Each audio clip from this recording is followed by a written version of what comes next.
시간에는요, 이재명 관련 뉴스를 뭐, 한 절반 말씀을 드리고, 절반은요, 우리 이제, 국민의힘 내분 상태에 관해서 말씀을 드리겠습니다.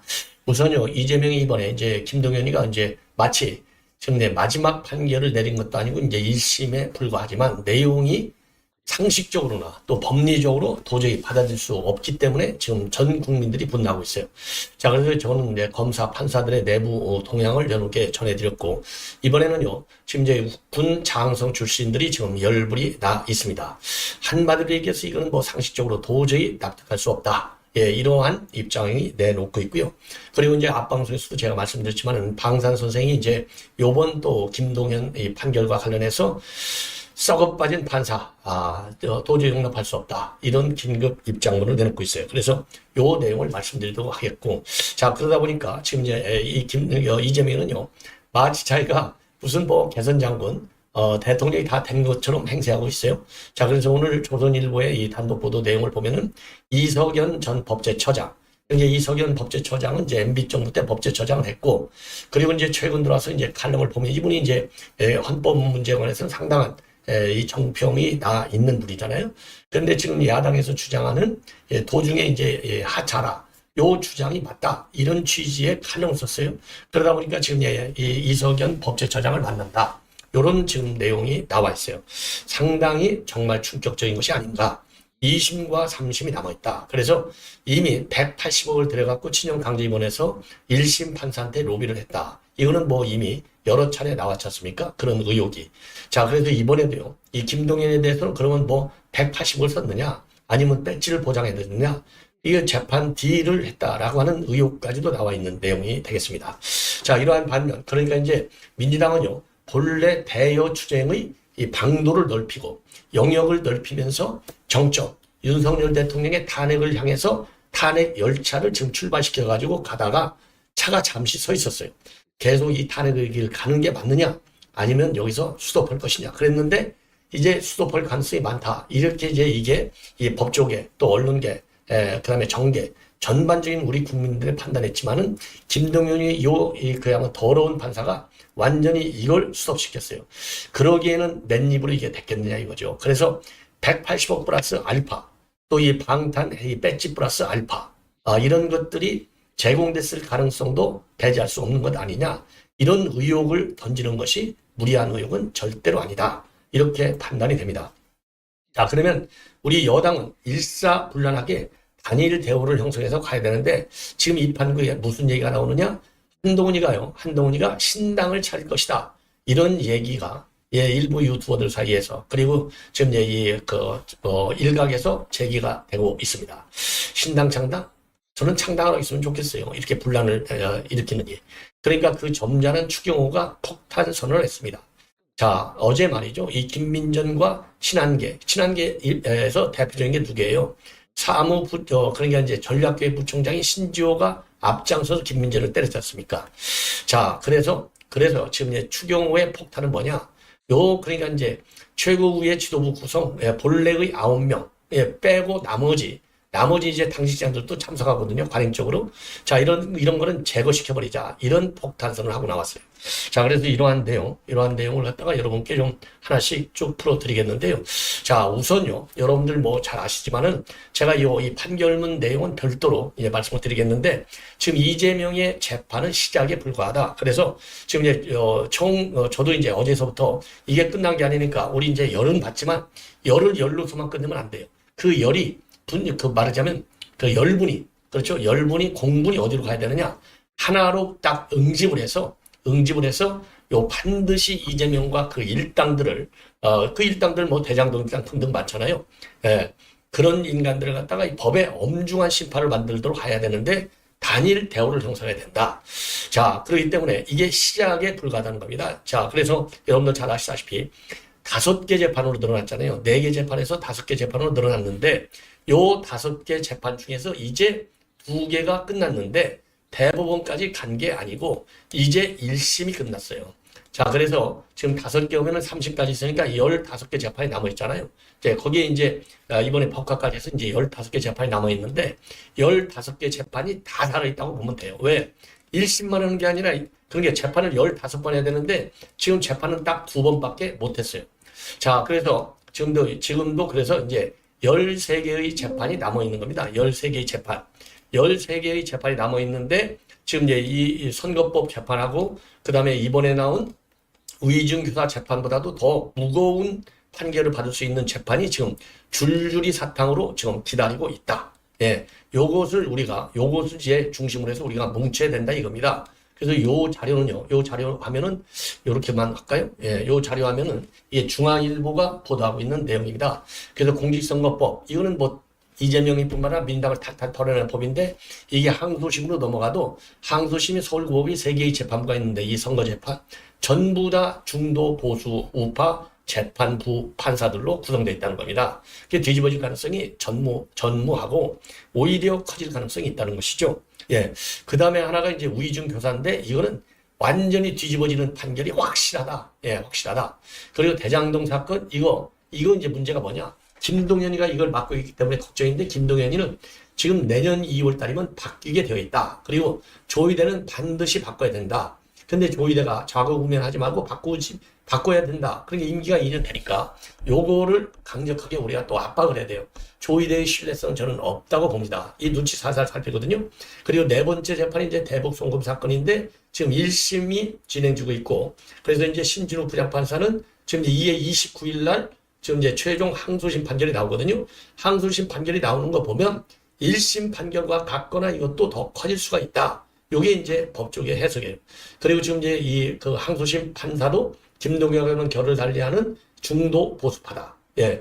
그 다음에 이게 요즘이요. 대한민국 판사는 성향이 뭐냐가 제일 중요해요. 아니, 물론 미국도 대법원의 대법관이 보수냐 친문에 따라서 판결이 정반대로 나오지만요. 다시는 이제 그거는 이제 이 프리퀀시, 이 빈도면에서 본다면 우리 한국보다는 훨씬 덜하죠. 그리고 이제 그 다음에 이번에 새롭게 법원으로 넘겨진 게 법과 유형요. 이게 1억이 넘거든요. 1억이 넘으니까 이거는 뭐 무기징역까지 선고할 수 있는 내용이라는 거 아니에요. 그래서 이제 시작이 불과하고 줄줄이 남아있고 제일 빨리 시작될 재판은 법적으로 3개월이라고 하는 딱 시한이 정해져 있는 공직선거법 재판이 제일 빨리 끝난다. 자, 그래서 공직선거법 재판 하나만으로도 이재명의 운명은 끝난다. 그래서 우리가 너무 실망하지 맙시다. 이렇게 말씀을 드리고 싶어요. 다 실망하지 말고요. 제가 오늘 오후 방송에서는 이 판결문 하나하나를 다시 한번 쭉 정독을 해서 여러분께 분석을 드릴 예정으로 있습니다. 그래서 여러분들께서요, 쭉 한번 들어주시면 좋겠고, 이러다 보니까 이번 1심 판결에 불과한데도 불구하고 무죄 판결을 보니까요, 무죄 판결이 나니까 이재명이가 기고만장하고 있어요. 자, 그래서 28일 날 이석연하고 법제처장하고 지금 이 회동을 갖는다. 오찬 회동이 되겠죠.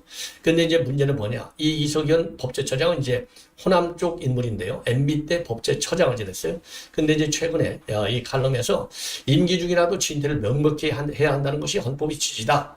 이게 뭐냐. 윤 대통령 내려와라는 거거든요. 요게 이제 이재명의 논리하고 똑같아요. 그러니까 이제 이석연 법제처장을 만나는 거예요. 자, 그러면서 만약에 중도하차하지 않으면 중도하차하면 국민적 저항에 부딪힐 것이다. 바로 촛불 집회라고 하는 저항권 행사를 우리가 경험한 바 있지 않느냐. 그러면서요, 단임제의 폐해를 지적하고 있습니다. 단임제의 폐해. 그러면서 중도 하차한 공직자가 상당하다. 이렇게 돼 있는데, 글쎄요, 뭐 이석연 법제처장이 법리적으로 얘기하는 것은 그거는 뭐 법률에 가서 재판에 가서 싸워야 할 문제가 절차가 남아있긴 하지만은 공직자가 중도 하차한 적지 않은 경험이 있어? 아니, 적지 않은 경험 있나요? 아니, 박근혜 대통령 하나밖에 더 있습니까? 탄핵이. 요거는 좀 문제가 있는, 그 칼럼 내용이 아니냐.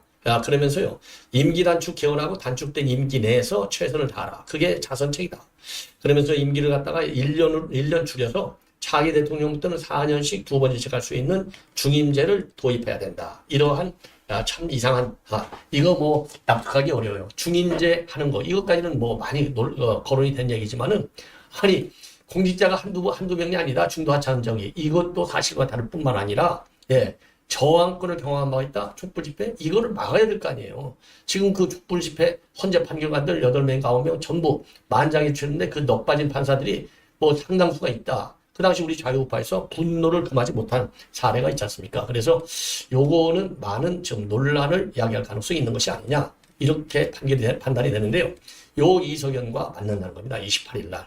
자, 그러다 보니까 아까 말씀드린 대로 지금 무슨 소리냐? 지금 다 15번 중에서 13번의 재판이 남아있다. 예. 그리고 위증 교사의 경우에는 이미 앞에서 말씀드린 건 지금 뭐라 그럴까요? 위증과 위증 교사 판결을 보면은요, 92%가 전부 유죄 판결이 나온 거예요. 예, 유죄 더 무거운 판결이. 위증을 교사한 사람한테 더 무거운 판결이 내려왔는데, 그리고 나머지 무죄 판결을 이번에 내린 것은 사상 초유의 일이다. 예. 자, 그래서 이 무죄 판결과 관련된 요런과 관련해서요, 이제 방산 선생이 이제 성명문을 내놨어요. 방산 선생과 그다음에 이제 이 대수장, 그러니까 이제 장성들 가운데 상당수가 저에게 연락이 와요. 자, 그래서 우선요, 방산 선생의 입장문을 먼저 말씀을 드리겠는데, 한마디로 얘기해서 너는 썩었다. 뭐 고의성이 없다는 게 말이나 되느냐? 도대체 너는 뭘 먹었느냐? 예, 이런 비판을 하고 있습니다. 그래서 180억 플러스 알파가 되겠죠. 예, 추정을 한다면, 추론을 한다면 상식적으로 볼 때 왜 180억 먹고 무죄 판결 받았잖아요. 예, 그래서 야, 김동연 너도 판사냐? 아주 직격탄을 가하고 있어요. 전부터 김동연이 재판하고 있는 꼴이 매우 수상했다. 판사라는 자가 피고에게 쩔쩔매는 재판이 세상에 어디 있나? 피고인 이재명이 지각해도 또 무단으로 출석을 안 해도 가만히 있고, 재판 중 바쁘다고 가도 가만히 있고, 판사를 깔봐도 꼼짝 못하는 김동연이 불쌍할 때가 많았다. 김동연은 전남 장성 출신 고대 법대를 나와서 사법연수 30기다. 판사 생활 중 좌파 판사 모임인 전국 법원회의 부의장을 지낸 좌파 판사로 이름나 있다. 가장 죄가 확실한 위중교사 1심에서 검사가 3년 징역을 구형했는데 이자는 무죄를 내렸다. 이쯤 되면 판결은 막가자는 거다. 법리도 없고 판례도 없고 양심도 없다. 세상에 위중했다고 자백한 김진성은 500만 원 벌금형을 내리고 위증해 달라고 교수한 이재명은 무죄란다. 이유는 증언 요청한 것이고 고의성이 없고 방어권이라고 하는 거다. 그럼 김진성은 알지도 못하는 내용을 미쳤다고 자진해서 위증했나? 예전에 이재명이 친형을 강제 정신병원에 입원해 대해서 강제로 정신병원에 입원하는 것에 대해서 허위사실로 재판을 받을 때 1심에서 무죄가 나왔다. 180억을 받아 먹은 대가다. 이화영의 녹취에서 나온 말이다. 그러나 2심에서는 돈이 통하지 않아서 300만 원 벌금형을 받았다. 대법원 상고심에서는 권순일 덕분에 무죄로 파기환송됐는데 이때 권순일은 소극적 거짓말은 죄가 아니라는 기상천외의 어록을 창시했다. 이번 김동연은 고의가 아니라 방어권이란다. 아주 명언을 또 창시했다. 권순일은 김만배로부터 비타 508박스를 받았다. 그것뿐이겠는가? 그러면 김동연은 비타 500을 몇 박스 받았을까? 비타 500박스가 아니라 받으면 아마 괴짜로 받았을 것이다. 그러니까 180억 플러스 500 알파, 그 다음에 비타 500 8박스 플러스 알파. 이게 이제 먹은 거라 이거죠. 먹은 자는 말이 없다. 도둑의 돈을 먹으면 같은 도둑이 되는 거다. 이번 판결로 김동연이 왜 그동안 이재명에게 쩔쩔 매었겠는가? 이재명이가 코가 꿰있기 때문이다. 이재명이 어떤 작자인가? 위중도 겁박해서 시키는 자인데 판사에게 물어버리겠다고 겁박하면 김동연이 자신이 살기 위해 무슨 판결을 내리겠는가? 천지, 지지, 지자지 딱 이렇게 돼 있어요. 예, 천지, 하늘이 알고, 지지, 땅이 알고, 지, 내가 알고, 자지, 너가 알고, 이런 말이잖아요. 그러니까 뭐 세상 사람들이 모두가 다 안다는 얘기죠. 김동연과 이재명이 아무리 거짓말을 해도 다 알게 돼 있다. 예, 뭔지 알게 돼 있다 이거죠. 예, 도대체 무슨 이게 판결이냐? 예, 그리고 얼마나 뭘 먹었느냐? 이걸 다 안다는 얘기가 되는 거예요. 이재명의 목숨줄이 조금 늘긴 했지만 어차피 죽을 운명이다. 한식에 죽으나 청명에 죽으나 죽을 놈은 죽는 거다. 이왕 죽을 거라면 더 고생하지 말고 하루로 빨리 죽는 게 낫다. 자, 그래서 제일 빨리 죽는 재판이 선거법 재판이 되는 거예요. 왜? 이게 의무조항이다. 이렇게 조의대가 엄명을 내려놨지 않습니까? 그리고 김동연 더는 법법을 읽을 자격이 없다. 대다수의 올곧고 훌륭한 판사들을 더 이상 욕되게 하지 말고 용서를 빌고 차라리 망우리로 가는 게 낫다. 죽기 싫으면 깨끗이 법복을 벗고 낙향해 하늘의 죄를 겸허히 기다리거라. 화요일 아침에 방사. 이렇게 입장을 내놨습니다. 자, 그래서 법복을 벗어라. 이렇게 얘기하고 죽기 싫으면 깨끗이 법복을 벗고 낙향해서 하늘의 죄를 겸허히 기다려라. 엄중한 이런 성명이 되겠습니다. 자, 그리고요. 지금 이제 장성들도 지금 난리가 났어요. 이런 재판은 있을 수 없다. 이거는 경악할 일이다. 위증 교사가 있었기에 증언자가 결정하여 위증을 했는 것 아니냐? 이 위증으로 증인은 벌금형으로 유죄 판결을 받았고 위증을 부탁하고 위증을 결과로 엄청난 이익을 취한 이재명은 위증하리라고는 인지를 못한 채 위증을 교사했으므로 고의성이 없다. 그러면서 무죄를 선고한 이거 판결. 이거는 코미디다. 이건 법리나 코미디다. 그러면서요. 법리나 논리나 원고나 모두가 상식적으로는 이해가 할 수 없다. 이건 코미디 원본이다 이거예요. 법리나 논리나 상식 모든 면으로 보더라도 이런 판결은 이해할 수 없다. 이따의 판결하는 재판관이야말로 탄핵의 대상이고 퇴출시키지 않으면 법치가 훼손되는 온상이 될 것이다. 재판관은 피의자 이재명과 위증을 합리화시킨 사후 공동 정범이다. 아주 지금 이 군사 장성 출신들의 예비역들도 지금 어마어마하게 화가 나 있습니다. 와, 참 정말로 이거 이재명 이 재판을 한 누구죠? 지금 김동연이 요 인간은요, 이거 뭐 초등학교라도 나왔는지 이거 국어 공부는 제대로 한 인간인지 도저히 알아먹을 수가 없는 인간이 되겠습니다. 자, 아니 위증을 위증을 한 사람은 위증했다고 시인을 하고 위증을 받았다고 얘기를 하고 있는데, 그리고 녹취록도 한두 개만 나온 게 아닌데 위증한 사람은 죄고, 그러면 이게 뭐 하늘이 내린 위증입니까? 아니잖아요. 이재명이가 시킨 위증 아닙니까? 이런 판결은 도저히 이해할 수 없는 판결이 되겠습니다. 자, 그래서 지금 이제 이 김진성도 항소를 한다고 합니다. 당연히 항소를 해야 되겠죠, 김진성. 자, 그래서 김진성이도 빨리 항소를 하라, 이렇게 저도 주장을 하고 싶어요. 이러한 가운데 우리 국민의힘 안에서는요, 지금 이제 이 한동훈이가 지금 오늘 또 이제 한마디 했네요. 한동훈이와 그다음에 또 많은 분들이 얘기했어요. 지금 이제 한동훈이가 이제 어제 지금 이제 공개 충돌을 했지 않습니까? 자, 그래서 이제 이거와 관련해서 지금 이제 오늘 지금 한동훈이가 기자들하고 이제 기자들이 또 질문을 하니까요. 자, 당이 자중질환에 빠진 것 아닌가? 이런 질문을 받았습니다. 여기에 대해서 없는 분란을 불필요하게 만들어내는 사람들이 문제다. 자, 그러니까 이거는 어제도 본인 입으로 그랬잖아요. 당 대표 흔들기 의도가 깔려 있다. 그래서 이제 이 명태균 사건, 김대내 사건과 관련된 사람들이 자기네 의혹을 덮으려고 이 의혹을 제기한 것 아니냐, 강력히 반발했습니다. 자, 그래서 이제 김민전하고 이제 완전히 한판 붙었죠. 자, 그런데 이 이후에 이제 당종혁 같은 경우도 어제 뭐 친한계들이 일제히 나와서 난리를 쳤지 않습니까? 그래서 이 장동혁 같은 경우에도 똑같은 이유죠. 계속 한동훈이를 공격하는 것은 리더십을 떨어뜨리기 위한, 공격하기 위한 것에 목적이 있다. 여기에 반해서 비한계는 지금 여기 맞받아치고 있습니다. 윤산호 의원도 뭐라고 하고 있느냐? 장원 눈높이에서 봤을 때 가족이냐 아니냐, 이걸 우리 국민들이 알고 싶어 하는 거다. 만약 가족이라면 사과하고 다음 단계로 가야지, 시간을 끌면 끌수록 분열하고, 김여근은 탄핵을 부른다. 그리고 김용태는 이제 개폐사기 비율이 약하다, 이런 평판을 받는 분인데, 한 대표가 가족한테 이 사실 여부를 확인해서 당원에게 사실 여부를 밝히고 넘어가면 될 일이다. 그런데 왜 이걸 안 하느냐? 그리고 추경호도 이제 입장을 내놨어요. 그러니까 이제 28일 날 이 최고위원회에서 이거를 공개적으로 이제 제의할 예정이라고 합니다. 뭐냐? 지금요, 정성국 조직부총장, 신지호 전략기획부총장, 요 사람들은요, 이 최고위 지도부 회의에 참석할 강제 규정이 있지가 않아요. 친한계니까 그냥 한동훈이가 너희들 참석해, 그러니까 참석하는 거거든요. 근데 요런 인간들이 어제 김민전 의원이 문제 제기하니까 벌떼같이 달려들어서 김민전 의원을 공격했어요. 이게 말이나 되는 겁니까? 자, 그러니까 당 내분이 더 커질 수밖에 없죠. 그래서 추경호가 요거를 갖다가 한동훈이한테 제거해서 다음번 최고위에서부터는 이런 인간들을 좀 빼자. 그런 입장을 내놓을 예정이라고 합니다. 그리고 이제 어제 완전히 한동훈이도 이제 개망신을 당했지 않습니까? 자, 그러다 보니까 지금 한동훈이가 신당을 창당할 가능성이 충분하다, 이런 폭로들이요, 지금 이런 우리 보수 유튜버들 사이에서, 그리고 특히 이제 이병준 기자가 이제 이 한동훈 사건을 뭐 대대적으로 파헤치고 있지 않습니까? 이러한 주장을 하고 있어요.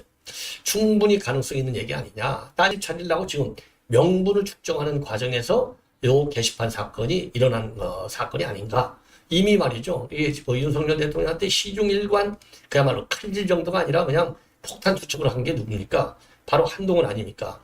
거기에 대해 이제 그런 적극적으로 투척을 했고, 비밀리에 이렇게 둘킨 공작을 일으킨 것도 바로 탈당 명분을 축적한 것이 아니냐, 이런 의혹이 제기되고 있는데 이거는 굉장히 합리적 의혹제기다 이렇게 보여져요. 자, 그래서 한동훈이가요 차라리 이럴 바에는 그냥 나가라 분란 일으키지 말고 정통 보수당인 국민의힘을 떠나라 이렇게 저도 주장을 하고 싶습니다. 시청자 여러분, 이것으로 본 방송을 마치겠고요. 그리고 이제 저 방송 계속해서 요 재판문 정밀 분석을 또 해드리도록 하겠습니다. 여러분들의 많은 시청을 거듭 부탁을 드립니다. 대단히 고맙습니다.